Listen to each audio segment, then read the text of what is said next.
ಎಲ್ಲರಿಗೂ ನಮಸ್ಕಾರ. ಆತ್ಮೀಯ ಎಲ್ಲ ಬಸವ ಕಲ್ಯಾಣ ಮತಕ್ಷೇತ್ರ ಬಾಂಧವರೇ, ನಾವು ಬೋಸ್ಘಾಟು ಕೊಯ್ನೂರು ಇಲ್ಲ ಹಾದಿಯಲ್ಲಿ ಇದ್ದೀವಿ.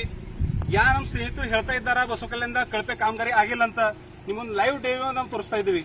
ಇದು ನೋಡ್ರಿ, ಹಳಿ ರೋಡ್ ಅದ, 10-15 ವರ್ಷ ಆಯ್ತು ಏನದ. ಪೈಲಿ ಇದು ರೋಡ್ ಅದ, ಇದು ರೋಡ್ ಆಸ್ ಇಟ್ ಅದ. ಎಷ್ಟು ಮಳೆ ಬರ್ಲಿ ಏನಾಗ್ಲಿ, ಇದು 2-3 ತಿಂಗಳಾಯ್ತು ಏನದ ಪೈಲೆ ಮಾಡಿದ ಏನದ.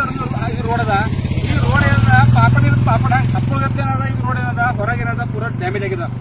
ಒಂದ್ ಮಳೆ ಬಂದ ತಕ್ಷಣ ಈ ರೋಡ್ ಕ್ವಾಲಿಟಿ ಏನದ ಅದು ತಿಳ್ತಾ ಇದೆ. ಇದ್ರಾಗ ಯಾರು ಗುತ್ತಿದಾರ ಕೆಲಸ ಮಾಡಿದ್ದಾರೆ, ಯಾರು ಇದಕ್ಕೆ ಇನ್ಸ್ಪೆಕ್ಷನ್ ಇಂಜಿನಿಯರ್ ಇನ್ಸ್ಪೆಕ್ಷನ್ ಮಾಡಿದ್ದಾರೆ, ಮತ್ತೆ ಇದು ಕೆಲಸ ಅಭಿವೃದ್ಧಿ ಮಾಡ್ಯಾರ ಅಂತ ಯಾರು ಎದೆ ತಟ್ಟೆ ಹೇಳತ್ತೆ, ಯಾರು ರಾಜಕಾರಣಿ ಹರ ಅವ್ರಿಗೆ ನಾಚಿಕೆ ಬರಬೇಕು. ನೀವೇನು ಇಂಥ ಕೆಲಸ ಮಾಡಿರಿ, ಈ ಕೆಲಸ ಮಾಡಿ ಸಲುವಾಗಿ ಏನದ ಇವತ್ತೇನದ ಇಂಥದ್ದು ಗಲೀಜ್ ಏನದ, ಇದು ನೀವು ರೋಡ್ ಮಾಡಿರಿ, ರೈತರಿಗೆ ತಕ್ಲೀಫ್ ಆಗ್ಲತ್ತದು. ಎಲ್ಲ ರೋಡ್ ಏನದ ಭ್ರಷ್ಟಾಚಾರದ ಏನದ, ನೀವೆಲ್ಲ ಏನದ ಸಂಪತ್ತಿ ಹಾರೋಗ್ಯದ. ನಾನು ಇಷ್ಟೇ ಮನವಿ ಮಾಡ್ತೀನಿ, ಇದಕ್ಕೆ ಏನದ ಇನ್ಸ್ಪೆಕ್ಷನ್ ಆಗಬೇಕು. ಇನ್ಸ್ಪೆಕ್ಷನ್ ಆಗಿ ಯಾರು ಕರೆಕ್ಟ್ ಕೆಲಸ ಮಾಡಿದ್ದಾರೆ, ಯಾರು ಕೆಲಸ ಮಾಡಿಲ್ಲ, ಇದ್ರ ಯಾರ್ಯಾರು ಪಾಲ್ದಾರ ಭಾಗಿ ಯಾರ್ಯಾರ ಅದು ಕೂಡ ಹೊರಗೆ ಬರಬೇಕು. ಆದರೆ ನಮ್ಮ ಬಸವ ಕಲ್ಯಾಣದ ಕರೆಕ್ಟ್ ವಿಕಾಸ ಮತ್ತು ಅಭಿವೃದ್ಧಿ ಸಿಗ್ತದೆ. ಇದು ಸುಮ್ಮನೆ ಅಭಿವೃದ್ಧಿ ಮಾಡೀನಿ